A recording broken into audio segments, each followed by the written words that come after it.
My name is Ryan, and if there's one person who's caused me more pain than anyone else in my life, it's my twin brother, Sebastian. Growing up, we were never close. In fact, he made my life miserable.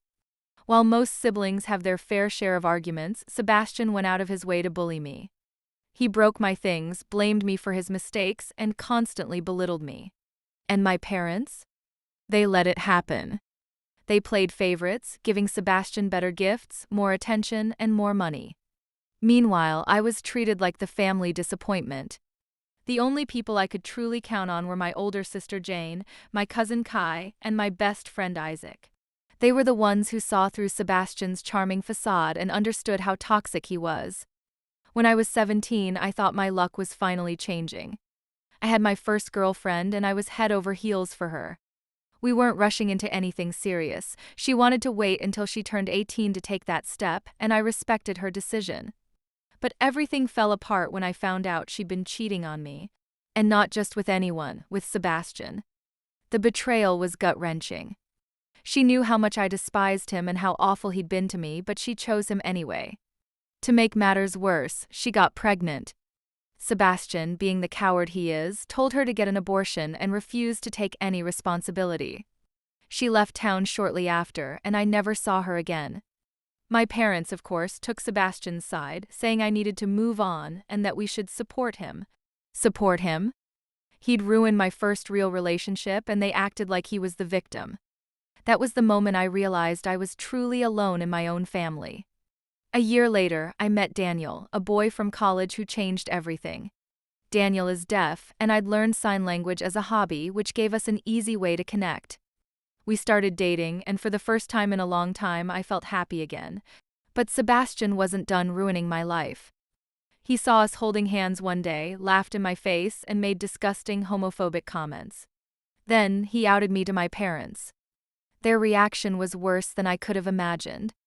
My mother cried, saying I was a disgrace, and my father called me every slur in the book.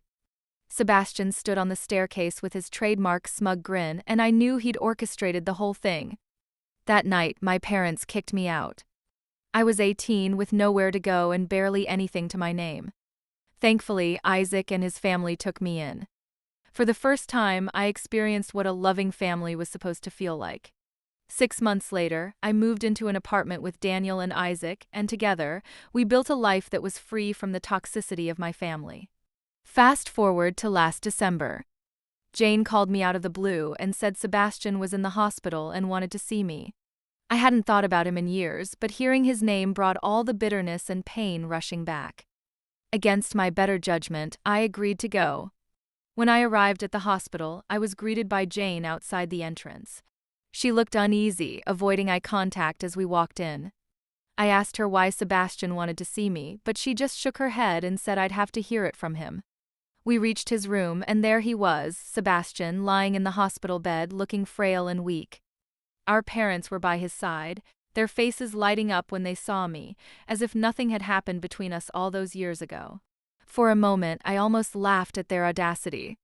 The same people who threw me out like trash were now smiling at me like a long-lost son. Sebastian looked genuinely pleased to see me, which immediately made me suspicious. This was the same man who had tormented me for most of my life, and now he was acting like we were best friends. Something was off. After some awkward small talk, Sebastian asked everyone else to leave the room so we could speak alone. Once the door closed, he got straight to the point. "I'm dying," he said, his voice weak but steady. I didn't say anything. I just stared at him, waiting for the punchline. He went on to explain that he had kidney failure, the result of years of heavy drinking and drug use. The doctors had been trying to manage it for a while, but his condition had worsened. Now he was out of options. He needed a kidney transplant, and none of our family members were matches. That's why he'd asked to see me. I felt a sinking feeling in my stomach. I knew exactly where this was going. "I need your help, Ryan," he said, his tone almost pleading. "You're my twin. You're the best chance I have." I couldn't help but laugh bitterly. "You're kidding, right?" I said. "After everything you've done to me, you think I'm just going to hand over a kidney and save your life?" Sebastian looked genuinely taken aback, like he hadn't considered the possibility that I might say no. Ryan, I know we've had our differences, but we're family. I've changed. I regret how things were between us. I want to make things right. Make things right. I snapped. You spent 18 years making my life hell. You cheated with my girlfriend, outed me to our parents, and stood there grinning while they kicked me out. And now, after all that, you want me to save you? Are you serious? Sebastian started to stammer, trying to justify his actions, but I wasn't having it. You haven't changed, I said. You're just desperate. You don't care about me. You care about yourself, just like you always have. He called our parents back in, hoping they'd pressure me. They didn't disappoint. My mother immediately started crying, begging me to do the right thing and save my brother. My father tried a different approach, yelling at me about how I owed them for bringing me into this world. I stood my ground. Where was your duty to family when you kicked me out? I asked them. Where was your love when Sebastian outed me and you treated me like garbage? You disowned me. You don't get to come crawling back now. They kept yelling, throwing every guilt trip and manipulation tactic they could think of, but I'd had enough. You can call me every name in the book, but I'm not giving Sebastian my kidney, I said. He's made his choices, and now he has to live or die with them. With that, I turned and walked out of the room. Jane was waiting outside, and she gave me a knowing look. She didn't say anything, but I could tell she understood. Over the next few days, the guilt tripping began in full force. Extended family members I hadn't heard from in years started calling and texting, accusing me of being a terrible son, a terrible brother, and a selfish FA***OT. My parents were relentless, leaving voicemails about how I was condemning Sebastian to death. At first, their words got to me. I started second-guessing myself, wondering if I was being too harsh. But then I remembered everything Sebastian had done to me. The years of bullying, the betrayal, the way he smiled as I was thrown out of my own home. If the situation had been reversed, he wouldn't have lifted a finger to help me. He'd have left me for dead without a second thought. I decided to block the worst of the family members and focus on the people who truly mattered. Jane, Kai, Isaac, and Daniel all supported me, reminding me that I didn't owe Sebastian or my parents anything. A week later, I got the call. Sebastian had passed away. Jane was the one who told me, and she asked if I was okay. I told her the truth. I didn't feel anything. No sadness, no relief, just nothing. She said she understood, and I believed her. She'd seen the same ugly side of Sebastian that I had. The next day, the hateful messages from family started pouring in again. They accused me of letting my brother die, of being heartless and selfish. They even went as far as to say that Daniel and I didn't deserve to have children. I blocked them all. Sebastian's death didn't bring me closure, but it didn't bring me pain either. I chose not to donate my kidney because he didn't deserve it. I stood by that choice then, and I stand by it now. After Sebastian passed, the fallout became relentless. The family members who hadn't spoken to me in years suddenly felt entitled to tell me what a horrible person I was. Every text, voicemail, or social media message was dripping with venom. How I was heartless, ungrateful, selfish. They said I'd let my brother die out of spite and that I'd shamed the family name with my lifestyle. At first, I let the messages sit. I wasn't sure how to respond, if I even should.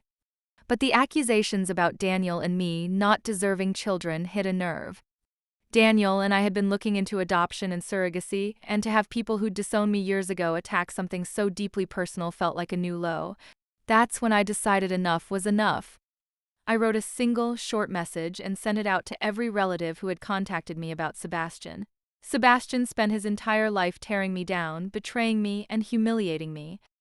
He destroyed my relationships, outed me, and stood by while I was kicked out with nowhere to go. If any of you think I owed him anything after the way he treated me, you're no better than he was.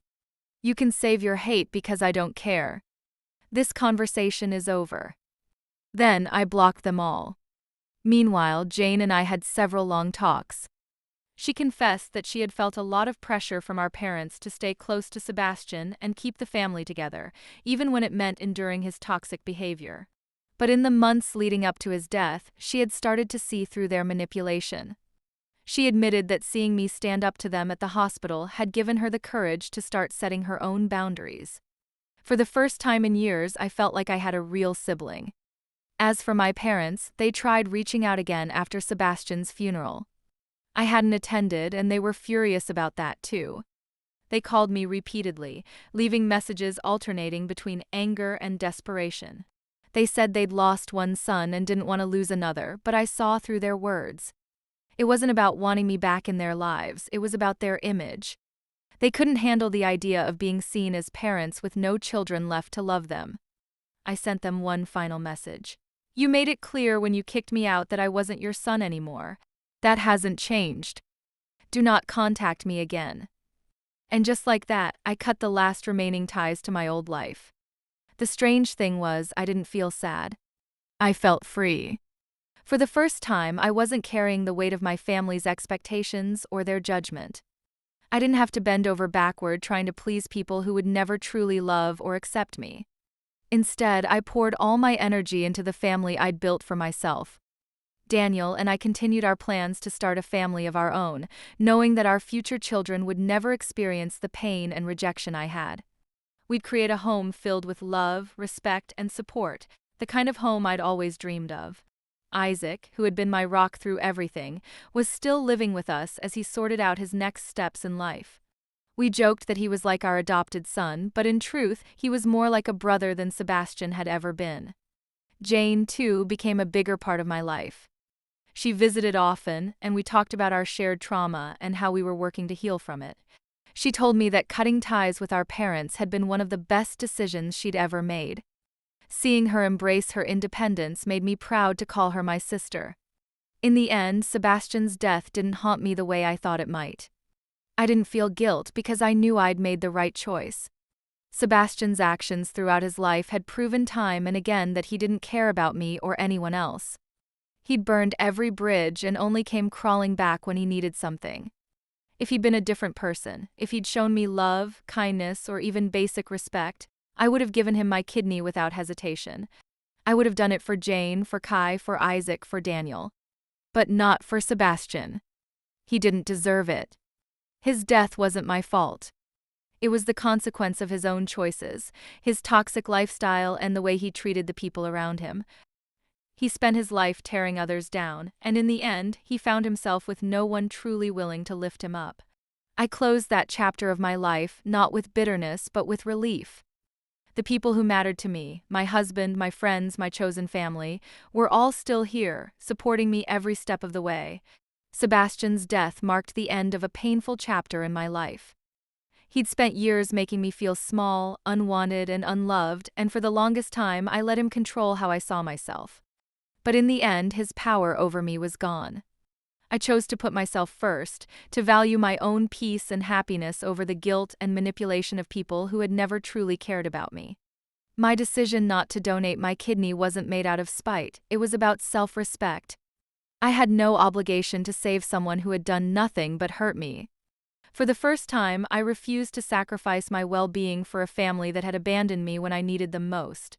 The hateful messages from extended family faded over time, as did my parents' attempts to guilt me back into their lives.